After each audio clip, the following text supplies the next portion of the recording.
Hi hello నేను మీ Anusha. Welcome to Anushasri YouTube channel. ముందుగా నా ఛానల్ ఎవరైనా సబ్స్క్రైబ్ చేసుకునే వాళ్ళు ఉంటే ప్లీజ్ సబ్స్క్రైబ్ చేసుకోండి.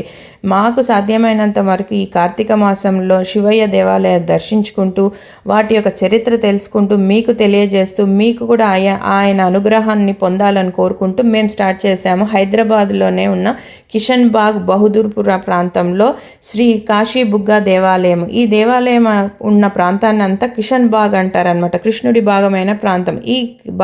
అంటే ఈ దేవాలయానికి దగ్గరలోనే శ్రీ కృష్ణమురళి మనోహర టెంపుల్ ఉంటుంది. ఇది నిర్మించింది ఎవరంటే రాఘవరామ్జీ.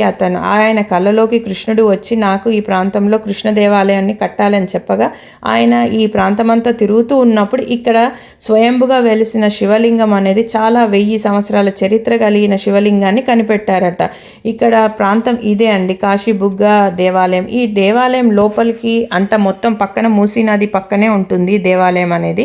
లోపలికి వెళ్ళే ముందు ఇక్కడ ఎంట్రన్స్లోనే మనకు ఒక టెంపుల్ లోపల ఒక చెట్టు కానీ 2 చెట్లు కానీ ఉంటాయి. కానీ ఇక్కడ మాత్రం 5 చెట్లు కలిసి ఉన్నదంటే లోపల ఉంటుంది.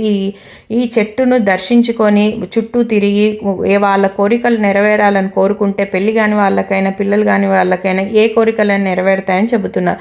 ఆ తర్వాత గుడి లోపలికి వెళ్ళే ఎంట్రన్స్ అనమాట ఇది. లోపలికి ఇక్కడ చూస్తే మొత్తం ఒక ఇల్లు లాగా ఉంటుందన్నమాట. ఆ ఇల్లు దాటి లోపలికి వెళ్తే గృహ లోపల ఉంటుందన్నమాట.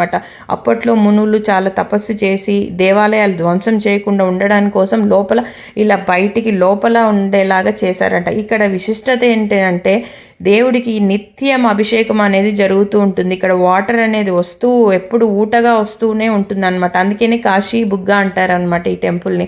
ఈ వాటర్ అనేది ఎక్కడ వస్తుందని మేము పంతులు గారిని అడిగితే అక్కడ పక్కన ఒక చిన్న బావి ఉందని చెప్పారు. చూసాం మేము.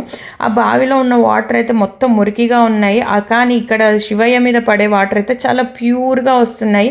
అలా ఎలా జరుగుతుందని ఎంతోమంది సైంటిస్టులు చాలామంది కనిపెట్టలేకపోయారు. అదే పెద్ద విచిత్రం ఇక్కడ అన్నమాట. ఇంకొక విచిత్రం ఏంటంటే ఈ టెంపుల్ లోపల 3 o'clock అంటే మార్నింగ్ తెల్లవారుజామున 3 గంటల సమయంలో చాలా పాములు వచ్చి అభిషేకం చేస్తూ ఉంటాయని చెబుతున్నారు. కానీ ఇక్కడ ఎవరికి ఏ ప్రమాదం జరగలేదట. ఎప్పుడు నిత్యం తిరుగుతూనే ఉంటాయట పాములు. కానీ టెంపుల్ లోపల ఎప్పుడు ఊటగా వాటర్ రావడం, అది అక్కడ ఉన్న వాటర్ని తీసుకెళ్ళి మనకు ఇంట్లో ఉన్న వాళ్ళకి మనం తాగిన వాళ్ళకి ఏమన్నా ఆరోగ్య సమస్యలు ఉన్నా పోతాయని చెబుతున్నారు. ఇంత విస్తృత కలిగిన టెంపుల్ అని చెబుతూ ఉన్నారు. ఈ పక్కనే మూసీ నది ఉంటుంది. ఇది జీవనాధార నదిగా ఉండేది అప్పట్లో. ఇప్పుడు పాడైంది కాబట్టి వాటిని ఎవరు వాడడం లేదు. సో ఈ రోజైతే ఈ కాశీబుగ్గ టెంపుల్ని మేము దర్శించుకున్నాం. మీరు కూడా దర్శించుకొని శివయ్య అనుగ్రహాన్ని మీరు కూడా పొందాలని కోరుకుంటున్నాను. Thank you.